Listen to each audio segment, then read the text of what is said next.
Miles Bron, the spoilers incoming antagonist of Glass Onion, is stupid, right? That's the point the film's climax hinges on. Miles isn't the genius he thinks he is, the world thinks he is. And if the people around him hadn't assumed a level of ability that wasn't there, Miles never would have got this far. But Miles isn't consistently idiotic. He was able to catch Andy unawares. A decoy invitation was sent to his victim. He plays it cool on the island when fake Andy arrives with Blanc, and he's able to kill off Duke without anyone even realizing it was him, initially at least. Miles is as thick or as smart as the story needs him to be at that moment.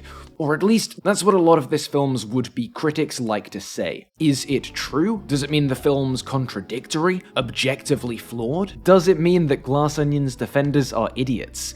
Well, no. In this video, we're going to take a quick look at the stupidity of Miles Bron, and hopefully clear a few things up. First, if we're going to assess Miles' actions, we need a clear picture of what those actions are. So what does Miles do? Going chronologically, he first meets the Glass Onion crew a decade or so ago, and manages to get some stuff done. For instance, helping out Claire with some local office campaigns, and getting Duke, quote, set up on Twitch. This stuff is competent, but hardly wunderkind material. He then goes into business with Andy, as the pair use her idea to build Alpha, which grows to become a tech giant over the following years. We can assume that his contribution here is largely a managerial one, which again requires competence, but not genius. The next thing we know is that Miles met a scientist at an ayahuasca ceremony, who sold him on Clear, this too-good-to-be-true wonder fuel that ends up having an explosive impact on the film's climax, and that as a result of Andy's doubts around Clear, Miles Zuckerbergs her out of the company. That shows a certain killer instinct, but any brilliance here surely comes down to Miles' lawyers. The decision as a whole wasn't particularly smart either. Even if everything hadn't gone pear-shaped afterwards with the napkin and the weekend getaway, this move would have ended up tanking Alpha after a few Clear-related disasters, such as the planned use of the fuel on a manned spaceflight. The next thing Miles does is show up to Andy's in his own car when he was supposed to be abroad and murder his ex-partner. At some point around this time, an invitation to the weekend getaway is sent by Miles to Andy. When the gang shows up on the island, including a seemingly resurrected Andy, Miles plays it cool, doesn't immediately freak out or try to kill Andy again there and then. Later on, Miles manages to surreptitiously kill Duke and tries to off the sus Andy imposter before everything comes tumbling down. That's the timeline then, and these are the events we'll be considering as we discuss this supposedly spurious stupidity. Glass Onion has proved a strangely polarizing film, and these events are the primary evidence a lot of people cite when arguing that the film, Miles' characterization, is incoherent. Miles keeps his cool in the face of uncertainty, while simultaneously communicating through facts and installing an override on the Mona Lisa's security system. Smart and dumb seem to coexist, but none of those moves are smart, not really. Regarding the decoy invitation, if you've killed someone and you knew them, especially if you were on famously bad terms with them, you need an alibi. You don't need to be Albert Einstein to figure that out. You just need to have watched a cop show or a procedural in your life. It's also entirely possible that the box was sent out before Andy found the evidence, before Miles killed her. But that pretty much comes back to the same point. Sending Andy an invitation after an acrimonious split is an optics move. It's not a dumb move per se, but it's not a genius one either. And even after the murder, Miles doesn't cancel the delivery. Either way, this is a good move maybe, but it is a fairly obvious one. That initial murder itself is hardly a masterstroke either. Blanc initially passes over Miles as a suspect. It's too obvious, too easy, but that's because he's a master detective, assuming that this is some labyrinthine case, with layer upon Machiavellian layer to dig through. The regular police wouldn't though. Miles is an obvious suspect, and he'd be treated as one. There is a question here around whether Miles' resources would allow him to shield himself from a fair and thorough investigation, but it's not clear-cut, so Miles gets away with the murder for the time being because Andy underestimated him, or perhaps more accurately,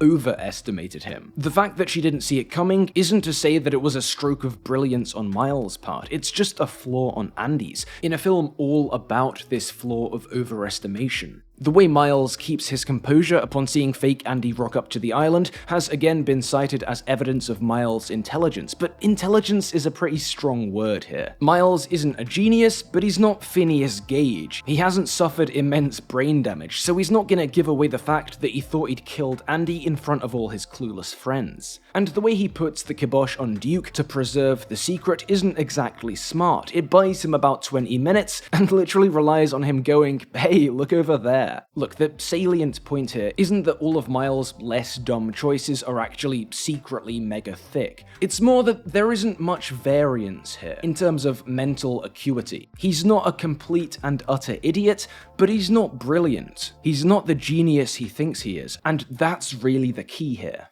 Real life isn't Fallout. When people talk about stupidity, it isn't that everyone has some intrinsic intelligence value, and that some people just have 1 or 2 points out of 10. Most of the time, when we call someone dumb, we're doing so as a shorthand for whatever specific problem or failing is holding them back. Maybe someone struggles with spatial reasoning. Maybe someone has an awful memory. Maybe they lack basic knowledge. Maybe they have no self-awareness, can't or won't see when they're being unreasonable. Similarly, when people call Miles dumb, there is a specific dumbness operating here. There is a pattern that underlies all his failures in the film, and it's what I referred to a minute ago. Simply, he's been drinking his own Kool-Aid. He thinks he's a genius in a world of fools. He overestimates himself and underestimates those around him. When you look at the timeline of events with this in mind, everything becomes crystal clear. Miles pushes Andy out of the company, endangers Lionel and Claire's careers, all because of his blind faith in Claire. He thinks he knows best, and that the others are cowardly fools. Miles kills Andy, thinking no one will suspect him because it looks like a suicide. He doesn't consider that people like Helen will see how out of character this looks, and try to peer behind the curtain. We can infer that Miles thinks the arrival of the decoy box is a genius ploy to dispel any remaining suspicion, and frame him as a concerned friend reaching out just a moment too late. Miles plays it cool on the beach, then pulls Blanc aside to try and interrogate him, figure out if he's there to snoop.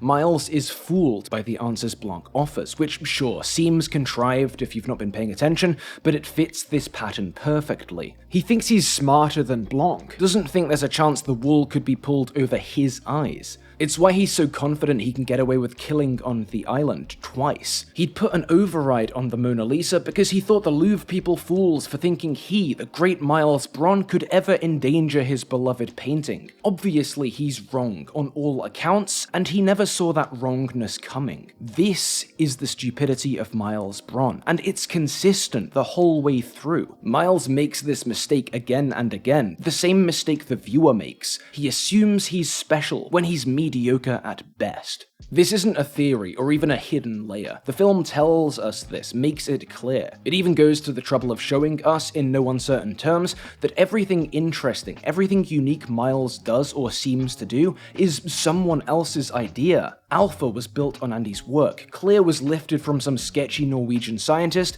Miles' last attempted frag was inspired by Blanc himself, and even that eventual napkin burn was Lionel's idea. After all that, you still kept the envelope. You didn't burn it or anything?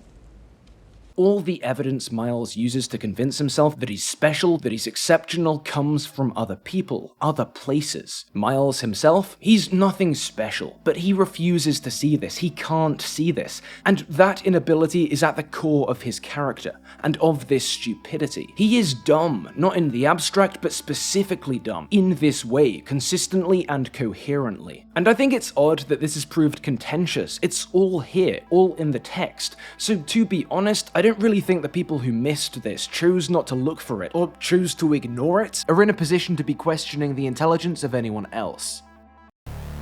That's it for Miles, and that's it for this video. I hope it's been enjoyable and or illuminating. It's just a short thing while I get the next longer video sorted, and it's normally the type of thing I do for a Patreon video, but I thought keeping this little elaboration public would be a better move given the circumstances. So think of it as a coda to my Glass Onion videos. Anyway, cheers for the watch, drop a like and a comment if you fancy, and feel free to share this around to anyone pointing to Miles' intelligence level as a plot hole or whatever. Big thanks as always to my patrons on screen now, especially Ryan and Merle, and I'll see you soon.